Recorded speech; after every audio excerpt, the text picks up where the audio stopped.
torchon brûle encore entre Bruno Bernard et l'opposition. Ce matin, la commission permanente de la métropole se réunissait en présentiel. Et le moins que l'on puisse dire, c'est que les retrouvailles ont été plus que tendues. Passe d'armes de nouveau entre le président et les groupes d'opposition. Lucie Young et Mélanie Ferreira. Je ne traite pas avec les conseillers métropolitains d'opposition, et puis ça vaut également son pesant de cacahuètes. Vous avez l'air de ne pas comprendre. C'est la petite phrase qui a mis le feu aux poudres. De retour ce lundi matin pour la première séance de la commission permanente en présentiel, les élus d'opposition n'ont pas apprécié la remarque du président de la métropole. Une fois encore, c'est l'attitude de Bruno Bernard qui est pointée du doigt. La marque de fabrique, c'est 1, je ne tiens pas mes engagements, 2, j'humilie les conseillers métropolitains qui sont présents et qui ont été élus au suffrage universel direct. Et quelque part, Bruno Bernard confond deux choses quand on est président d'une métropole. Il faut de l'autorité, il ne faut pas d'autoritarisme. Fait rare, les 4 présidents des groupes d'opposition ont tous demandé et obtenu une suspension de séance. Ils dénoncent le manque de dialogue de la part de l'exécutif. S'il veut fissurer la métropole en tant que telle, en écartant progressivement en termes de démocratie ceux qui concourent à la faire vivre, et notamment y compris l'opposition, il n'y a qu'à continuer comme ça. Les habitants se demandent de plus en plus, finalement, qu'est-ce que leur apporte la métropole et qu'est-ce qu'ils ont à faire dedans. Côté majorité, on préfère balayer ces critiques d'un revers de main. Pour Bruno Bernard, il s'agit avant tout d'une instrumentalisation médiatique. C'est une recherche de polémique de la part de groupes d'opposition. Moi, je leur demande d'être sur le fond, qu'on discute de leurs propositions, qui sont souvent absentes, et qu'on discute dans l'intérêt des habitants. Une ligne de défense qui risque peu de convaincre les élus d'opposition. Quelques semaines après la tribune qui dénonce le mode de gouvernance de la majorité, la crise semble loin d'être apaisée. Bruno Bernard qui a poursuivi sa journée avec le comité syndical du Citral. Le président avait un autre sujet épineux à traiter aujourd'hui, celui du transport par câble dans l'Ouest lyonnais. Sur place pour BFM Lyon, Lauriane Pellaou. Ici à la métropole, les échanges ont été houleux concernant les modalités de la concertation publique qui va avoir lieu prochainement. Les élus de l'opposition sont fermement opposés au projet de téléphérique. Ils reprochent aux écologistes d'avoir voulu imposer coûte que coûte ce moyen de transport. Ils regrettent également l'absence de continuité sur le projet du métro E. Selon eux, ce métro E aurait pu être une solution dans l'Ouest lyonnais. Face aux polémiques, notamment sur les réseaux sociaux, les écologistes, eux, aimeraient plus de rationalité et de sérénité dans les débats. Écoutez le président de la métropole, Bruno Bernard. Je souhaite qu'elle soit apaisée, que les études soient sur la table et qu'on discute de tout. D'abord, de l'état des mobilités sur l'Ouest, des différentes solutions que nous avons. Moi, je suis convaincu que le transport par câble est une bonne solution. Et nous discuterons de l'opportunité du projet et des différents tracés possibles. Le métro E, on en discute dans le cadre de la consultation métro qu'on fait sur l'agglomération. C'est un projet qui n'est pas en concurrence avec le transport par câble. Nous pouvons réaliser le métro et le transport par câble, l'un des deux ou aucun des deux. Il n'y a pas de lien direct. Ce n'est pas les mêmes fuseaux de déplacement. La concertation publique sur le transport par câble se déroulera du 15 novembre au 5 février. 3 mois de discussions intenses qui permettront de définir les besoins des habitants, les solutions à adopter et l'opportunité même de ce transport. Politique toujours avec la proposition de la région. Proposition à Grégory Doucet, le vice-président à la sécurité Renaud Pfeffer, a proposé une enveloppe d'1 million d'euros à la ville de Lyon face à, je cite, la situation catastrophique dans l'agglomération qui cumule 40% de la délinquance régionale. Il propose donc un financement au maire de Lyon pour améliorer notamment la vidéoprotection. Les fonds pourraient également servir à l'équipement des policiers municipaux. Écoutez-le au micro de Laurent Canonico. Les vols, les agressions, les rodéos, les cambriolages sont le quotidien des Lyonnais. Les Lyonnais ont l'impression, ont le sentiment, mais surtout vivent le fait que leur sécurité n'est plus assurée. Et donc nous sommes là pour faire fi des idéologies, des dogmatismes. Vous avez des dizaines de communes dans la région qui bénéficient de l'aide régionale pour s'équiper et lutter contre la délinquance et l'insécurité. Il appartient aujourd'hui à la ville de Lyon de saisir cette main tendue et de travailler de concert pour permettre le retour de l'ordre public à Lyon. Un contrat, il faut qu'il y ait l'accord des deux parties.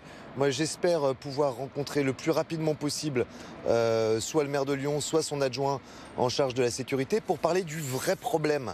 Le vrai problème de Lyon, aujourd'hui, ce sont les dégradations, les vols, les trafics, les bagarres.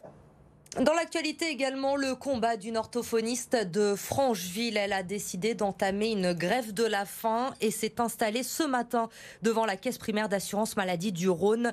Depuis vendredi, Céline ne peut plus exercer car elle n'est pas vaccinée. Alors elle n'est pas vaccinée non pas parce qu'elle ne le veut pas, mais parce que les médecins lui déconseillent en raison de contre-indications médicales. Aujourd'hui, la CPAM lui a donné 2 mois de sursis en lui indiquant que son dossier serait traité rapidement. Écoutez sa réaction au micro d'Iris Tréhin. 2 mois de sursis, c'est peut-être un bon pas déjà, j'en suis certaine, mais en l'état des choses, c'est pas suffisant. Je leur atteste sur l'honneur mes soucis de santé. Je m'engage à effectuer les tests tous les 3 jours. Je ne mets pas mes patients en danger puisque mon matériel est un matériel de gestes barrières sanitaires. Le masque, le gel, le plexiglas. Les enfants n'ont plus accès à la salle d'attente. L'attente se fait dans la rue. J'ai condamné mes toilettes. Donc au niveau des gestes barrières, je suis vraiment tout à fait dans la sécurité pour recevoir mes patients.